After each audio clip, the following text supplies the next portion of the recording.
Hi friends, YouTube पर आप सभी का स्वागत है। दोस्तों, मैं फिर से आप सभी के सामने BHIC 131 का एक बहुत ही महत्वपूर्ण प्रश्न को लेकर आया हूँ इस वीडियो के माध्यम से। और यह एक ऐसा प्रश्न है जो हर बार एग्ज़ाम में रिपीट होते हैं और इस बार भी एग्ज़ाम में आने की संभावनाएं काफ़ी ज़्यादा है। So request to all of you, आप इस प्रश्न को ज़रूर से ज़रूर देख के जाइए, क्योंकि जो मैं प्रश्न आप सभी को बताने वाला हूँ, यह प्रश्न जो है हमेशा और रेगुलर जो है परीक्षाओं में पूछे जाते हैं। और इस बार तो 100% श्योर है कि यह क्वेश्चन जो है एग्ज़ाम में आएगा, क्योंकि यह क्वेश्चन बहुत बार रिपीट हुआ है। ओके, तो एग्ज़ाम में जाने से पहले इस प्रश्न को ज़रूर पढ़ के जाइए। तो आइए चलते हैं और जानते हैं कि कौन सा प्रश्न है जिसको हमें एग्ज़ामिनेशन में जाने से पहले, एग्ज़ाम हॉल में जाने से पहले हमें पढ़ना चाहिए। ओके, तो पहला प्रश्न है कि महावीर के उपदेशों का वर्णन करो। अगर विश्वास ना हो तो आप प्रीवियस ईयर का क्वेश्चन पेपर को उठाइए और उसमें आप देखेंगे कि यह प्रश्न जो है बहुत बार पूछा जा चुका है। तो मैं इस प्रश्न को आंसर के साथ बताऊंगा और मैं दावे के साथ कहता हूं कि इसका आंसर जो है आपको समझ में ज़रूर आएगा।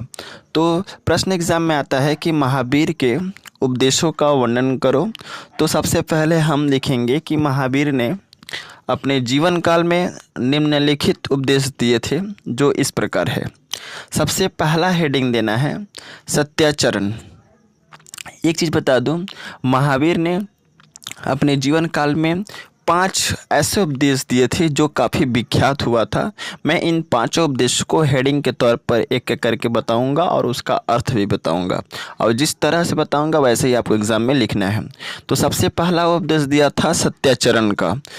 इस हेडिंग के अंतर्गत आपको लिखना है कि सत्याचरण में महावीर कहते हैं कि जो मनुष्य सदा सत्य का अनुसरण करता है उसे अपने जीवन में मोक्ष की प्राप्ति अवश्य ही होती है।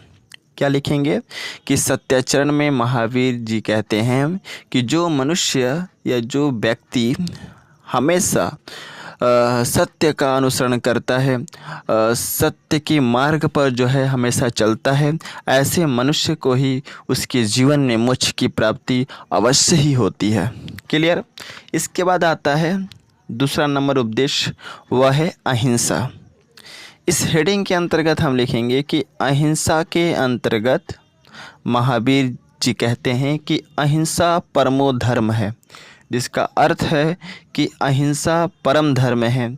इस अहिंसा के माध्यम से महावीर जी कहते हैं कि जो मनुष्य किसी भी व्यक्ति को कष्ट नहीं देता है, किसी भी तरह का उसको पीड़ा नहीं पहुंचाता है, किसी भी तरह का उसे दुख नहीं देता है, जिस व्यक्ति के मन में हमेशा धर्म होता है, ऐसे व्यक्तियों को ईश्वर भी नमन करता है। समझ में आ गया।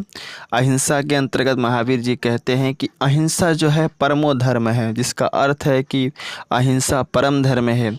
इस अहिंसा के माध्यम से महावीर जी कहते हैं कि जो मनुष्य किसी अन्य व्यक्ति को कष्ट नहीं पहुंचाता है, किसी भी तरह का पीड़ा जो है उसे नहीं देता है, दुख नहीं देता है, ऐसे व्यक्ति को जो है ईश्वर भी नमन करता है।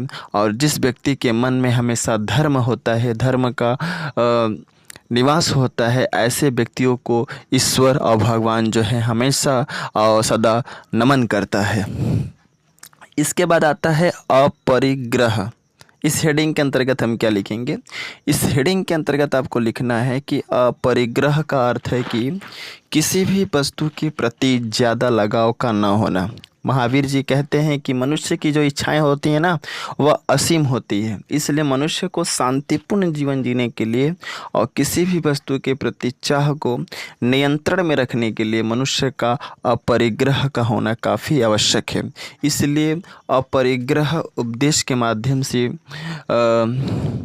महावीर जी ने बताया कि किसी भी वस्तु के प्रति ज़्यादा लगाव मनुष्य को नहीं होना चाहिए, क्योंकि मनुष्य की जो इच्छाएं हैं असीम होती हैं।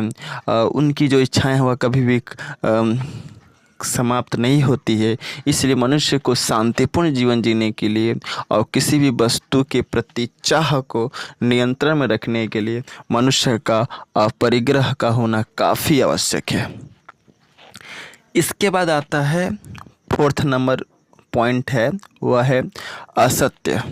इस हेडिंग के अंतर्गत हम क्या लिखेंगे? इस हेडिंग के अंतर्गत आपको लिखना है कि असत्य भी महावीर के द्वारा दिया गया एक उपदेश है। इस उपदेश के अंतर्गत महावीर जी ने बताया कि किसी भी दूसरे मनुष्य की वस्तु को उसकी आज्ञा के बिना, उसके परमिशन के बिना छूना नहीं चाहिए और ना ही उसकी चीज़ों को हमें चोरी करना चाहिए।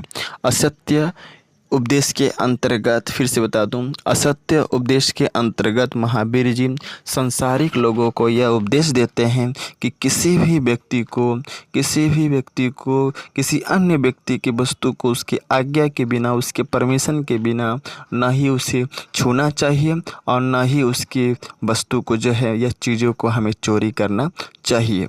यह सारी चीज़ें जो हैं असत्य उपदेश के माध्यम से संसारिक लोगों को महावीर जी ने बताया। इसके बाद आता है 5th नंबर पॉइंट, जो है ब्रह्मचर्य।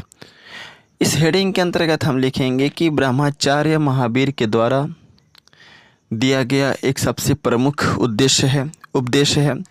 इसके अंतर्गत महावीर जी ने बताया कि मनुष्य को हर एक विषय वासनाओं से दूर रहना चाहिए और उसका हमेशा परित्याग करना चाहिए, क्योंकि ऐसा करने से ही मनुष्य को जीवन में मोक्ष की प्राप्ति संभव है। क्या कहा मैंने?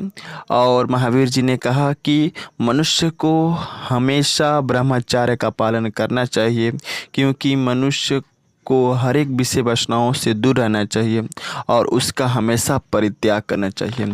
अगर ऐसा कोई भी मनुष्य नहीं करता है या कोई भी व्यक्ति नहीं करता है तो उस व्यक्ति के जीवन में मोक्ष की प्राप्ति जो है संभव नहीं है। इसलिए महावीर जी ने बताया कि मनुष्य को ब्रह्मचर्य का होना काफ़ी अवश्य है, क्योंकि ऐसा करने से ही उस व्यक्ति के जीवन में मोक्ष की प्राप्ति जो है संभव हो सकती है। तो आई थिंक जो है आपको इस वीडियो में समझ में आ गया होगा कि महावीर ने कौन कौन से उपदेश दिए थे। ओके, और एक चीज़ इस वीडियो के माध्यम से कहना चाहूँगा कि इसका अगर आपको PDF चाहिए तो आपको मेरे टेलीग्राम चैनल को ज्वाइन करना पड़ेगा। मैं अपने टेलीग्राम चैनल का लिंक इस वीडियो के डिस्क्रिप्शन में दे दिया हूं। आप जल्दी से जल्दी उस लिंक पर क्लिक कीजिए और टेलीग्राम चैनल से जुड़ जाइए, क्योंकि जैसे ही आप टेलीग्राम चैनल पर आते हैं इसका PDF आप सभी को मिल जाएगा। और इसके पहले मैंने बहुत सारे वीडियो जो हैं 3-4 महीना पहले अपलोड किए हैं, वे सभी वीडियो को देख लीजिए, क्योंकि बहुत सारे ऐसे बच्चे हैं जो ओल्ड वीडियो को नहीं देखते हैं। और ऐसा गलती ना करें, क्योंकि उस ओल्ड वीडियो में बहुत सारे इंपॉर्टेंट क्वेश्चन बताए गए हैं जो हमेशा, चाहे जून हो चाहे दिसंबर हो, दोनों ही सेशन में जो है ये क्वेश्चन जो है हमेशा आते हैं। तो ओल्ड वीडियोस में बताए गए सभी प्रश्नों को भी एग्ज़ाम में जाने से पहले देख के जाइए। Okay, so best of luck for all of you for your exam and thanks for watching my video. जय हिंद, वंदे मातरम। और ऐसे ही एग्जामिनेशन की तैयारी करते रहिए और किसी भी प्रकार का चिंता टेंशन लेने की कोई आवश्यकता नहीं है। So again thanks to all of you and best of luck for your exam.